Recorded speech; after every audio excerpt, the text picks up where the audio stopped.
डोरी गुरुजींच्या पखावज वादनात कुणी एक खां साहेब गात होते. नेकनूरची गोष्ट आहे, नेनगूरची मठात. लोकांनी विचारलं, अप्रतिम गायलं. गुरुजी म्हणले, बरं गायलं, पण तो शेवटपर्यंत काठावरच होता. हे जे सुज्ञ रसज्ञ लोक आहेत त्यांचा हा विषय. अन्य लोक आता प्रसाद घेऊन जा, कीर्तन झाल्यानंतर स्वयंपाक होणारच. स्पीकर इथे चांगला आहे, मंडप चांगला आहे, रेखीव चोखीव बैठक आहे, मंच तयार आहे. श्री वास्कर परंपरेचे महाराज आहेत. वैदांतिक सूत्र परिभाषा ज्यांच्या गळी उतरलेली अनुभवजन्य ज्ञानाने, ते वंदनीय श्रद्धेय श्री पितामह भीष्म वेदांत शिरोमणी श्री भाऊसाहेब महाराज पाटील आहेत. त्यांच्या शिष्य परंपरेतले आणि भाऊंच्याकडे अध्ययन केलेले श्री जगन्नाथ महाराज पाटील आहेत. आळंदीत स्थित राहून पखावज वादनाबरोबर ज्ञानेश्वरीला आत्मसात करणारी माणसं फार कमी आहेत. त्यात आमचे हरिभक्ती पारायण आणि पखावज या दोघातही ज्यांनी समर्पण केलंय ते एकनाथ महाराज कोष्टी आहेत.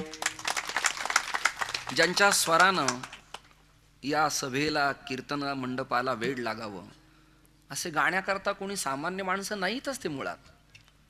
एक श्री नारायण आहेत, अनेक महेश आहेत. महेश गाण्याकरता, नारायण गाण्याकरता इथे इतरांचं काय काम? नारायण स्वरांचा साथ चढवतायत आणि श्री महेश अजून त्यात आनंद निर्माण करतायत. वाजवायला श्री संदीप जे आहेत, हा एक योगायोग आहे. काल श्री महाराजांचं बहारदार कीर्तन इथे झालेलं आहे. रसज्ञ, उत्तम प्रभुत्व, वाक्चातुर्य, शब्दांची फेक, मिश्किलपणा, स्वर तालाचा आनंद, त्रिवेणी संगम, आणि या सगळ्या दिग्गजांच्या यादीत माझं नाव इथे यावं ही सगळी कृपा महापुरुषांची आहे. आणि त्यांच्याच वंशातले हरिभक्ती परायण श्री संजय महाराज हे वेळोवेळी बऱ्याच भागात मला आणतात. एवढ्या तसं पठारावरती, अविकसित पठारावरती परमार्थ रुजवणं म्हणजे खडके जैशी वर्षिले या उक्तीप्रमाणे श्री पुंडलिक महाराजानं श्री ज्ञानेश्वरी आश्रम इथे स्थापन केला. समाधी स्थानही मी पाहिलं. तुमचं एक विधान माझ्या लक्षात आलं की कोणी गायनाचार्य आहे, कोणी मृदंगाचार्य आहे, कोणी समन्वयाचार्य आहे, कोणी न्यायाचार्य आहे, कोणी वेदांताचार्य आहे, कोणी वाचस्पती, कोणी काव्यतीर्थ, कोणी कोविद, कोणी शास्त्री, कोणी विशारद, कोणी अलंकार, कोणी PhD. पण या सगळ्या पदावरती मुकुटमणी पद ठरावं. उपनिषद, वेद या सगळ्यांचं संमिश्र चिंतन, हजारो करोडो दृष्टांतांनी सैद्धांतिक विचाराची धारा ज्या वाङ्मयात आली आणि एकेकाळी 13व्या शतकात ज्यांनी बंडखोरी केली, काव्य, लालित्य, साहित्य, तत्वज्ञान पण प्रस्थानत्रयपूर्वक अबाधित प्रक्रियेनं ज्यांनी मांडलं, ते कैवल्य चक्रवर्ती श्री ज्ञानेश्वर महाराज हे मराठी सारस्वतांचे राजे आहेत. आणि या महापुरुषाच्या ज्ञानेश्वरीच्या वाङ्मयाच्या चिंतनानं, कथनानं, पठनानं आणि आचरणानं ज्यांनी जीवन आपलं बदलून घेतलं. म्हणजे एक दोन मुद्दे मांडतो, तुम्ही टाळ्या द्याल. पुंडलिकाच्या महत्प्रयासानं भूतळाला वैकुंठाचा देव आला, पण या श्री पुंडलिक महाराजाच्या महत्प्रयासानं महाराष्ट्रात ज्ञानेश्वरी पारायणाच्या रूपाने अवतीर्ण झाली. असे दोन कामं. म्हणजे त्या पुंडलिकानं मातृपितृ सेवेच्या बळावरती श्री विठ्ठल परमात्म्याला सगुण साकार केला. निर्गुण निराकाराचा सगुण साकार आणि येला रूपा बळे करुणी खळे, म्हणजे प्रयत्नाची पराकाष्ठा. खळ शब्द अन्यत्र वाईट आहे, पण इथे खळ म्हणजे प्रयत्नाची पराकाष्ठा अशा अर्थाने परमात्म्याला विराजमान केलं. तसं बऱ्याच खळांना, बऱ्याच सज्जनांना त्यांची व्यंकटी घालवण्याकरता या पुंडलिकानं ज्ञानेश्वरीचं अवतरण महाराष्ट्रात केलं. हे विधान वापरलं तर काही वावगं होणार नाही. कोणी ग्रामीण भागातले, या भागातले एडिशन पत्रकाराची आपली टिप्पणी घेऊन तयार असतील, ही सगळी ज्ञाती लोक आहेत. मला आता असं वाटतं की काही ठराविक काळातच कीर्तन करावून उर्वरित काळात काही प्रक्रियेचं चिंतन करण्याकरता आता भाऊ नाहीत, म्हणजे हरिभाऊ महाराज नाहीत, एकनाथ महाराज नाहीत, दिगलूरकर, गोपाळ शास्त्री गोरे नाहीत, शंकर महाराज कंधारकर नाहीत, श्री साखरे महाराज थकले, जोग महाराज संस्थेत शांताराम गुरुजींच्या करवी, दादा गुरुजी करवी, घुले महाराजापर्यंत ह्या जाणीवा बऱ्यापैकी असायच्या. पुढं कुंभार गुरुजी आणि कुऱ्हेकर महाराज आनंदाश्रम स्वामी महाराजाकडं अध्ययनाला येत असायचे. कळलं का? आणि शेवटी महाराजांनी विचारलं की कुठपर्यंत समजूत आहे तुमची? यांनी उत्तर द्यायचं, काही समजलं नाही. मोठी माणसं आहेत ना, जो झाला म्हणे तो काहीच नेणे विठाला. आता काही ठिकाणची बिभत्सपणाची लक्षणं पाहिल्यावर विठ्ठलपंतानंतर मला वाटतं मीच देहांत प्रायश्चित्त घ्यावं आणि कीर्तन प्रयोगच बंद करून टाकावा. नाही निदान अबाधित मांडता आलं तर दृष्टी तरी बरी पाहिजे, त्याची निदान दृष्टी तरी त्याची बरी पाहिजे. अभंगाची दिशा तरी त्याला कळली पाहिजे की तो समांतरणे असाचा आहे का, देडकीतला भाव आहे का त्याचा, त्याची रचना कशी. जसं या दोघांनी आता अभंगाचा भाव, समयाचा भाव गाऊन भूपेश्री रागांच्या स्वरांच्या छटेचं आंदोलन गायलं. भूपेश्री गायला म्हणजे अन्य रागांची उत्पत्ती किंवा गानसमय हा मांगल्याचा नाहीच मुळात. कोणी एखाद्या विद्वान गायकानं, तो फार मोठा पदवीधर असेल, जागतिक लेवलचा आंतरराष्ट्रीय ख्यातकीर्तीचा गायक असेल, पण त्यांनी या प्रसंगाला भीमपलास किंवा पटदीप किंवा एखादा पुरिया धनाश्री किंवा हिंडोल गायला तर ते यशस्वी होतील असं वाटत नाही. या प्रसंगाला गानसमयाला पहाटे 4 पासून ते साधारण 11 पर्यंत गानसमय आहे भूप आणि त्याचा अंग भूपेश्री. जणू भूप हा राजा आहे आणि त्याची अर्धांगिनी भूपेश्री आहे, हा त्यातला भाव आहे. तुम्ही प्रज्ञाचक्षू गुलाबराव महाराजांचा गानसोपान पाहायला तुमच्या सगळ्यांच्या लक्षात येईल. त्याने ते चिदविलास आणि भक्ती तत्वही लिहिलंय. बरेच आपले लोक तशा दृष्टीने पाऊलं टाकतायत. विठाल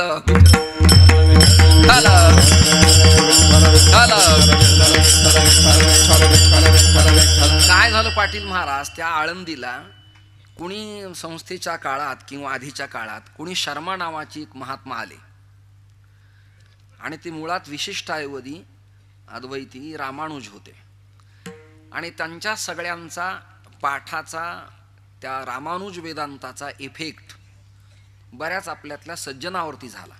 मी वाक्य नीट बोलतोय, सज्जनावरती झाला. आणि त्याचा दुष्परिणाम एवढा भोगावा लागतो जाणकारांना की ते कळत न कळत चैतन्याचा अविकार विकार संबंध सांगतात. विठाल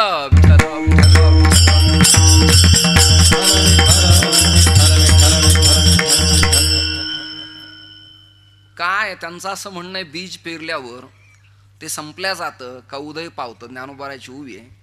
त्यांना कसा भाव नीटनेटका कळत नाही. बरेच लोक ते PhD प्रबंध लिहिणारे, प्रोफेसर, प्राध्यापक, पुरस्कार मिळणारे या साहित्याच्या दृष्टीने वाटचाल करतात. मग त्याला बिनचूकपणाची लक्षणं नीटकी कळलेली नाहीत. याला पांत अध्ययन गुरुग्रहीच व्हावं लागतं. विठाला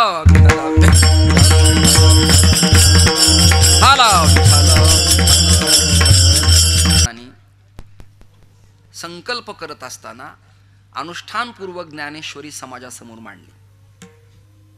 आता इथे ते नसले तरी मार्गदर्शक मंडळात त्यांचं नाव आहे श्री प्रमोद महाराज, वाक्चातुर्य ज्यांचं आहे. त्यांनी बऱ्याच ठिकाणी मुरबाड, ठाण्याला अनुष्ठानपूर्वक ज्ञानेश्वरीचे पारायण केली आहे. अनुष्ठानपूर्वक शब्दाचा अर्थ काय? संकल्पयुक्त केलं की त्या बसणारानं तीच आसनसिद्धी करून 7 दिवस तिथेच बसायचं. त्याने सीमोल्लंघन करायचं नाही. हे श्मश्रू, दाढी, कटिंग, नख काढणं करायचं नाही. आता हे सगळे प्रकरण आपल्या लोकांस सांगणं महाकठीण झालंय. ते म्हणतात हा कर्मटपणा आहे, हा विनाकारणच चांडाळ चौकडीचा विषय आहे. या लोकांनी आतापर्यंत हेच करत आले, आताही ते करत आहेत. असे आरोप प्रत्यारोप अजून आहेत. गाथेचं प्रकरण अजून विजलं नाही, मी नवीन कशाला काढू आता. विठ्ठल विठ्ठल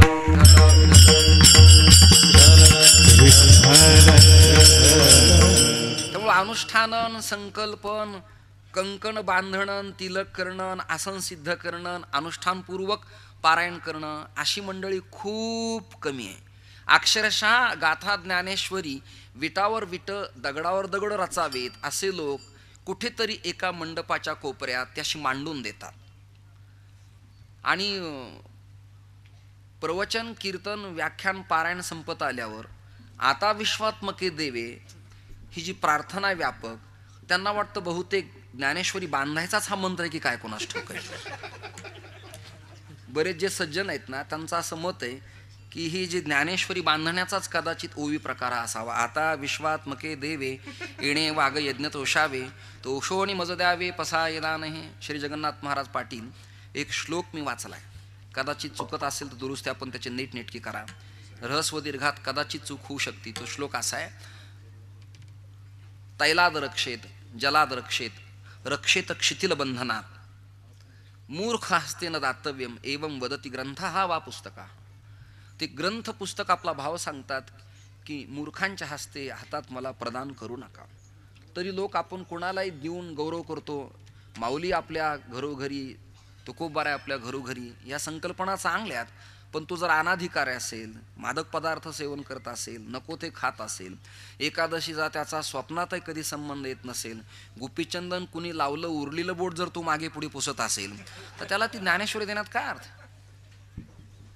अजूनही आपल्यातले चांगले कीर्तनकार नामांकित हे कॉस्मादी गार्डन, लुसिफसन, शेक्सपियरच सांगतात, न्यूटन सांगतात, काय आवश्यकता आहे त्यांची. विठ्ठल विठ्ठल. ही जरा परप्रांतीयांची, परराष्ट्रातल्या तत्ववेत्यांची नावं घेतल्यावर असं वाटतं का की त्याचं क्वालिफिकेशन आहे, बरा आहे, शहाणा आहे, हुशार आहे, विद्वान आहे. तो वक्ता चांगला असेल पण त्याला भूमिका नीट कळली असेल असं अजिबात नाही. हे ध्यानात धरा तुम्ही. आमच्याकडं दादांचे शिष्य गुरुजी आणि गुरुजींचे शिष्य तुमच्या पाठातलेत श्री साहेबराव महाराज ढेकळे होते काका.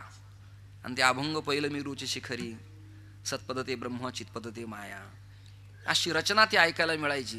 त्यामुळं कानाला दिशा नीट मिळाली. आता मी लोकांकरता विनोद करतो, आनंद घेतो, प्रमाणाच्या चाली भिन्न भिन्न म्हणतो. त्याचं कारण असं आहे, ऐकणाऱ्या लोकांची जी कानाची क्वालिटी आहे ती आपल्या बऱ्याच सज्जनकारा कीर्तनकारांच्या मुळं घसरलेली असल्यामुळं पुन्हा खडकी जैसे वर्षिले हे प्रकरण होऊ नये म्हणून सज्जन को सज्जन मिले हो गई दो दो बात और गधे को गधे मिले हो गई दो दो लात. विठाला विठाला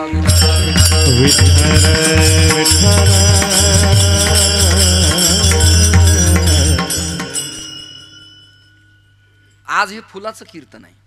आणि फडकरी परंपरेनं जय विठ्ठल झाल्यावर वास्कर परंपरेचे महाराज अभंग म्हणून फुलं वगैरे समर्पित करणार आहेत, आरती होणार आहे, समारोप होणार. पण मी अभंगाची भूमिका तुमच्यासमोर स्पष्ट मांडतो. मुळात अभंगाची उत्पत्ती का झाली हा भाव सांगतो. शांती ब्रह्मसंत एकनाथ महाराज तसे कुळात एकटेच. एकटे असल्यामुळं नाव पडलं एका. नाव पडलं एका. आजी कुतूहलाने म्हणायची एका बस, एका उठ, एका. नाहीतरी एकच आहे.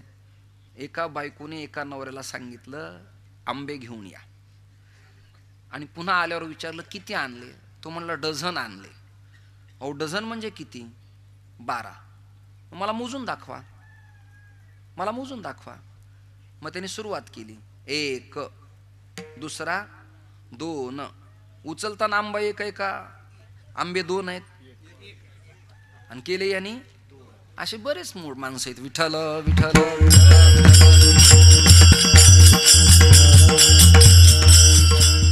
आपलं तत्वज्ञान एकदेशी परिच्छिन्न स्वतंत्र आहे आणि अबाधित अद्वैत परंपरेचं आहे. तरी सुद्धा न जाणतीही न काय करू. नाथ महाराज म्हणाले न जाणतीही न काय करू. त्यांना ते कळतच नाहीत आपण काय करावं. आचार्यांच्या संपूर्ण ग्रंथाचा बऱ्यापैकी इफेक्ट नाथ वाङ्मयावर दिसून येतो. आपल्यात काही चर्चासत्र पंढरपुरात झाले होते. मी काही पुन्हा वादाला उधाण आणत नाही. ही मोठी विद्वानांची धर्मसभा आहे. ते प्रकरण असं आलं होतं. पठाडे महाराजांनी तुका करी दंडवत आचार्या या अभंगाची भूमिका लोकांसमोर मांडली. मी त्यांना पुन्हा आता येते असलो तरी त्रिवार वंदन करतो. त्याचं कारण आहे महाराष्ट्रातल्या आपल्या बुवांना जाणीवीतले लोक सोडले तर आचार्यांचा मागमूस सुद्धा ठाऊक नव्हता.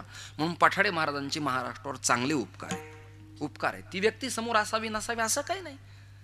त्याची कीर्ती दिगंतरात फैलावतच असती ना.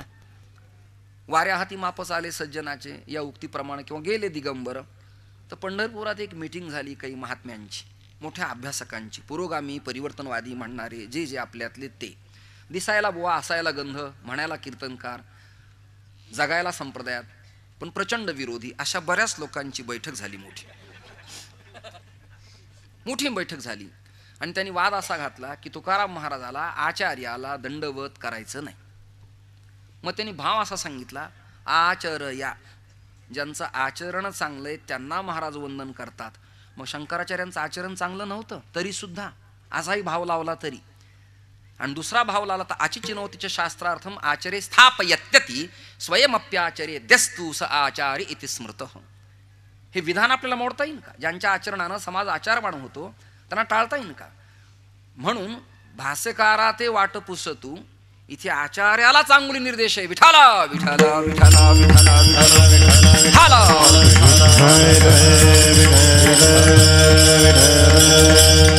आणि दुसरी बाजू मांडत असताना ज्ञानोबारायांच्या नंतर, तुकोबारायांच्या नंतर पैठणच्या एकनाथ महाराजांच्याकडे आपण जर आलो तर त्यांच्याकडून समजून आपण घेतलं तर महाराज सांगतात,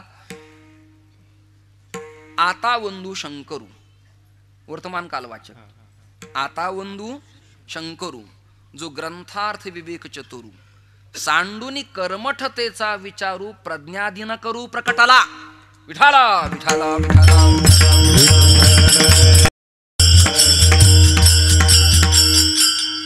प्रचंड कर्मकांडाच्या वाढीनंतर सर्वं क्षणिकं शमिकं म्हणणारे बौद्ध आणि प्रचंड कर्मकांडाच्या वाढीनंतर सांडूनी कर्मठतेचा विचारू, प्रज्ञाधीन करू प्रकटला म्हणजे आदिगुरु शंकराचार्य महाराज. त्यांच्या आनंद लहरीचा, हस्तामलकाचा, शुकाष्टक ग्रंथाचा नाथांच्या वाङ्मयावरती फार मोठा प्रभाव. आपला गाथा प्रतिब्रह्मसूत्र आहे. ज्ञानेश्वरी उपनिषद पुराणावरती, वेदावरती अलंकार चढवणारं वाङ्मय. म्हणजे बृहत प्रस्थानच तरी जरी नाही कळलं, मिनिमम कमीत कमी तर महाराष्ट्रात राहणाऱ्या वक्त्याला न श्रवण करणाराला लघु प्रस्थानत्रयात गाथा ज्ञानेश्वर नाथाचं भागवत कळलं ना, त्यांच्या जीवनाचा पांग फिटला. लिहून ठेवा तुम्ही, पांग फिटला. पण ते कळण्याकरता सूत्र आणि प्रक्रिया, बिनचूक गणित डोळ्यासमोर असणं महत्वाचं आहे. श्री धुंडा महाराजापर्यंत बिनचूक गणित असायचं. एकनाथ महाराजांचं बिनचूक गणित असायचं, शंकर महाराजांचं बिनचूक गणित असायचं, गोपाळशास्त्री गोऱ्यांचं आबांचं बिनचूक गणित असायचं, वक्ते आबांचं बिनचूक गणित, हरिभाऊ महाराजांचं बिनचूक गणित, साखरे महाराजांचं बिनचूक गणित, शांताराम गुरुजींचं बिनचूक गणित, घुले महाराजांचं बिनचूक गणित. पुढे पण काही माणसं या परंपरेत आहेत. पुंडलिक महाराज जंगले आहेत, श्री रामभाऊ महाराज राऊत आहेत, नारायण महाराज जाधव आहेत, श्री तुंतुणे महाराज आहेत, श्री भाऊसाहेब महाराज आहेत, पुढच्या पिढीत श्री पंडित जगन्नाथ महाराज आहेत, पुढच्या पिढीत श्री जयवंत महाराज बोधले आहेत. मी अजून काठावर आहे. विठाला विठाला विठाला.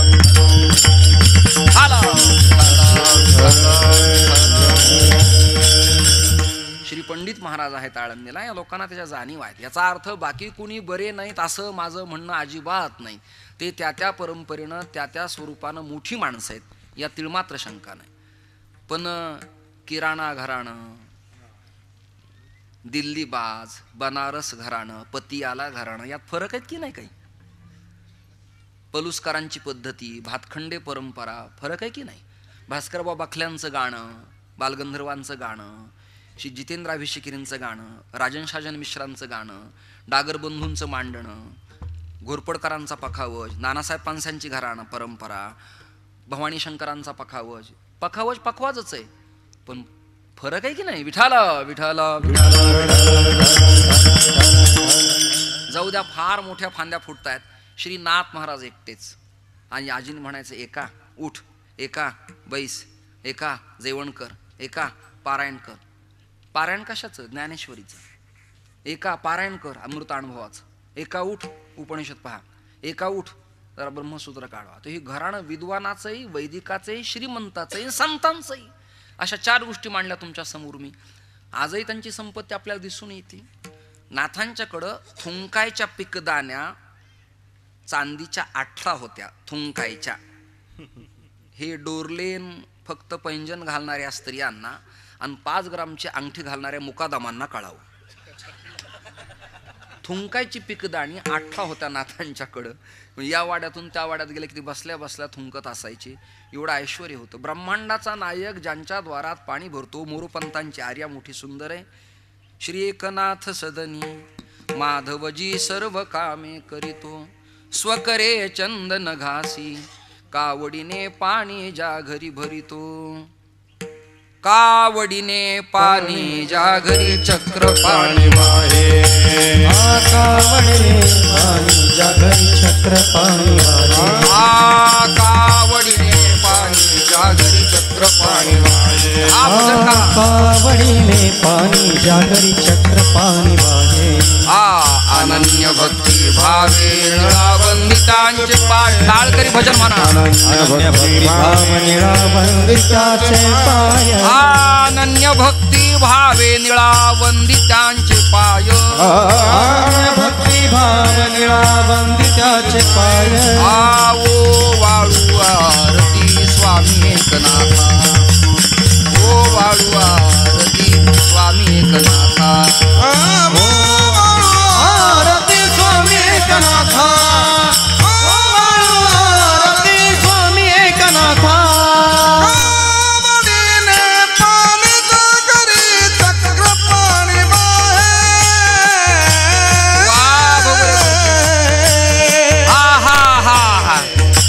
अनन्य भक्ती भावे निळावंदिताचे पाय.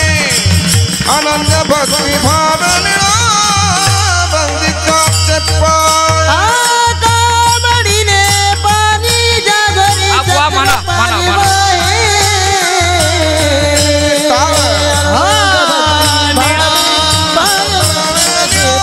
वंदिताचे पाय. अनन्य भक्ती भाव निळावंदिताचे पाय.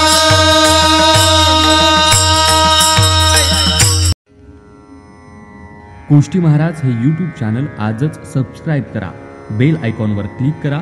शुद्ध सांप्रदायिक चाली, कीर्तनं, प्रवचनं, कथा, पारायणं असे वारकरी संप्रदायाशी संबंधित व्हिडिओ पहा. आपणही पहा आणि इतरांनाही आग्रहपूर्वक सांगा.